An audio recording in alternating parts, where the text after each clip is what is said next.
Hey, Grace Covenant, here we are in our 6th week of being challenged with this COVID-19 crisis. Man, we have been stretched, we have been pressed. Many of you are feeling overwhelmed. I mean, here's the reality. Daily routines have been challenged. People have been laid off of work.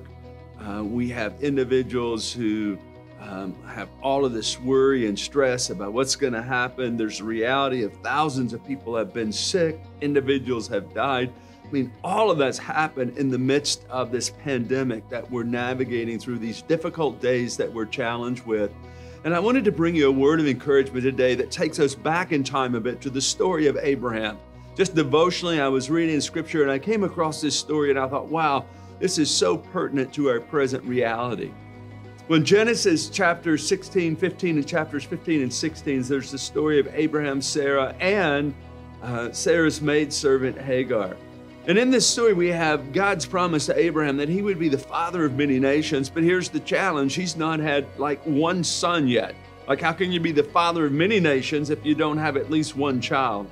So Sarah is barren, not able to conceive. And so in the midst of this, Sarah kind of had this idea like she's going to help God out. So she says to Abraham, why don't you take my maidservant Hagar? Why don't you sleep with her? Possibly there can be this lineage of blessing. There can be offspring, there can be children through her that would be a part of her family lineage. I know it sounds crazy, but that was her plan to Abraham. And Abraham took her advice. The scripture says that he slept with Hagar and she conceived. So she is with child. And as the story plays out, the scripture says that Hagar then begins to ridicule Sarah, like, I'm pregnant and you're not. Sarah is overwhelmed. And so she tells to Abraham, I want you to send this woman away.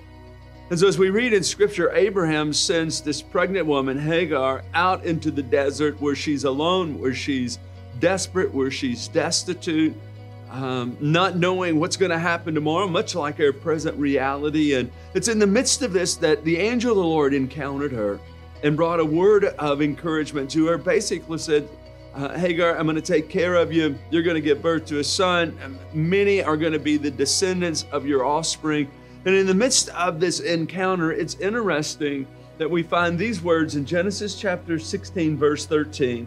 The scripture says that she, being Hagar, gave this name to the Lord who spoke to her, you are the God who sees me. For she said, I have now seen the one who sees me.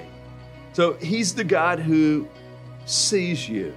I think that's so important that we would know that in that time. So here's Hagar again, destitute, desperate, overwhelmed, unsure what the future is going to be. And God reveals himself as this, I am the one who sees you. And so I would want you to know today that God sees you where you're at.